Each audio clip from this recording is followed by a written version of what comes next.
I'm Julie Herman of Jaybird Quilts and Lazy Girl Designs, and welcome back to the Gravity Sew Along. Now that we have done all of our cutting for month 4, we are going to begin piecing our block. If you have not yet seen the cutting video, I suggest you start there. The link is in the caption below. And these beautiful strip cut diamonds are going to add a lot of movement to the block. I really, really love this block.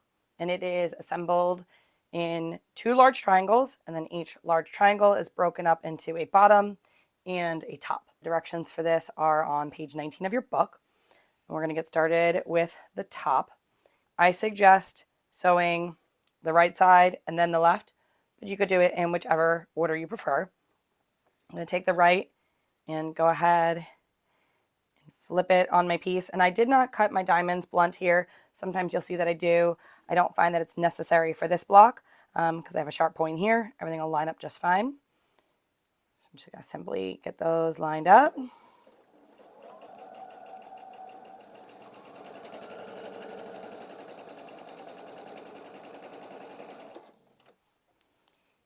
so onto my little scraps, I'll be able to show you what it looks like. There we go. And this is a perfect opportunity to use my seam roller rather than having to turn my iron on, because I do need to press this a little bit before I can put my next triangle on. I love using my Violet Craft seam roller. Really works well for situations like this.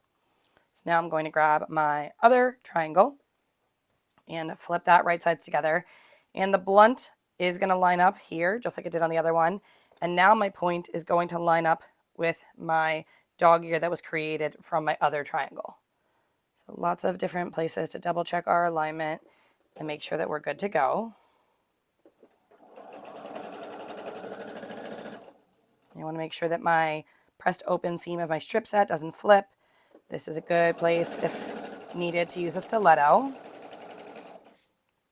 Now I have the base of my block, and again, 3 pieces, but instead of 2 triangles and 1 diamond, now we have 2 diamonds and 1 triangle.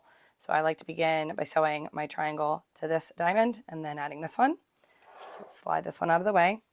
And since grain isn't really going to matter long term because all the blocks are going to go together, instead of keeping my straight up grain at the bottom, which is what we would naturally think to do, I like to turn my triangle at this point.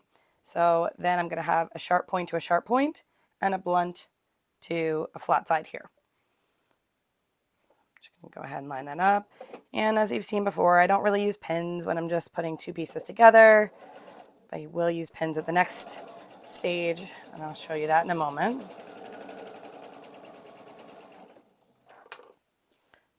let's cut the top part of our block off and put our little scrap in again.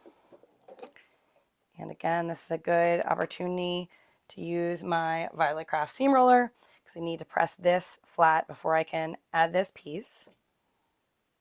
Just simply going to flip it over, just kind of finger press. And I don't need to worry about pressing the whole seam. I really just need to make sure that that area that is going to intersect with my diamond is pressed nice and flat. And then I'm going to flip it over, and my point of my diamond is going to line up with the point created by the dog ear of my other diamond.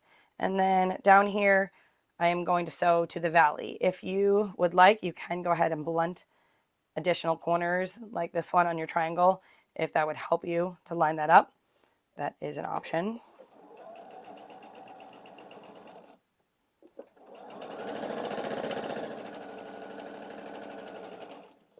So let me show you what the top and bottom half look like. I've already finished and pressed them for the other half of the block. So this is the top, which is what we were working on with the 2 triangles. And this is the bottom that we just completed. And the next stage, or the next step I should say, is to sew the 2 of these together into 1 large triangle. And what we really care about here more than the outsides is we care that this point lines up with this point, because that's where your eye is going to go. So what we're going to do is a hang pin, and I showed you this back in month 2, but I'm going to go ahead and show it to you again. It's one of my favorite techniques for helping to make sure things line up properly. So what we're going to do is take our 2 pieces, put them right sides together, and we're going to take our first pin, and we're going to insert it. Let me make sure you can see really good. right here at the point where everything comes together. And if you flip it to the other side, you should see I'm right at that point of the purple piece.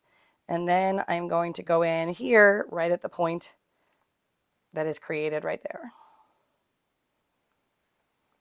And I'm going to hug these pieces together and let that pin hang there, hence the name hang pin. Now, I do want to make sure that I keep this pin perpendicular to the fabric. If I shift things over to the right or to the left, that pin moves, and then my pieces are not aligned how I want them to be. So it's very important that for right now, that pin stays perpendicular to your fabric. And then what you're going to do, since you can't really sew with a pin into the bed of your sewing machine, is you're going to take 2 additional pins and use one on either side of where you just did the hang pin to hold everything in place until we can put a few stitches in. So now that I have those 2 in place, go ahead and remove my hang pin. Now I could sew the length of the seam, but what if I'm off? What if I have a mistake? Then I have to take out all the stitches the whole length. So what I like to do at this point is just sew a couple stitches before, after that point, just about, maybe half an inch before, after, so an inch total, sometimes even a little less. Open it, we'll check it, we'll see how it is. As long as all is good, we'll sew the length of the seam. But if things are off, which does happen sometimes, I can go ahead and just take out a few stitches instead of having to take out the entire length of my piece.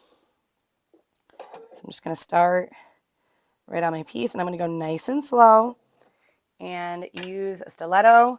And I want to make sure that my needle goes right down at that point, so that even if right now this seam allowance is a little too generous or a little too scant, what I want is my needle to go in at that point, because then I'm going to have that perfect point and I can go ahead and accommodate or compensate for my imperfect seam allowance as I go. Because the reality is we're just not all perfect and things get wonky along the way, but this kind of can help us get back on track and keep our points exactly where we want them to be.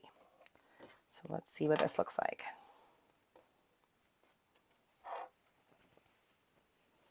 That is pretty spot on. Looks like this one is about 1 thread down compared to this one, but honestly, you'd have to really get up close to see that. I mean, that purple line looks perfect across.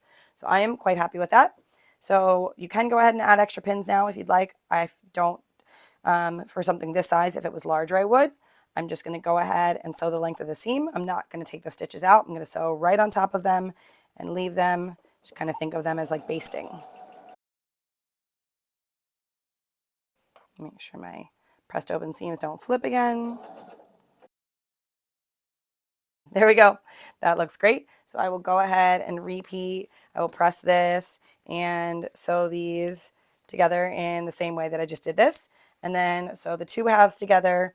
And when I'm sewing the 2 halves together, I'm not doing any hang pins. I'm just going to match this up, match this up. You can do the thread pinning to kind of stitch just there first, make sure everything's good, take it off, sew the length of that seam, and then repeat with my green fabrics. Thanks for watching. If this video was helpful for you, be sure to like it, leave a comment below, and subscribe to the channel. Show us your progress on your gravity blocks in our Facebook group. We'd love to see how you're coming along with your quilt. The link to the Facebook group is below. I'll be back here in the next video to show you how to do your cutting for block 5.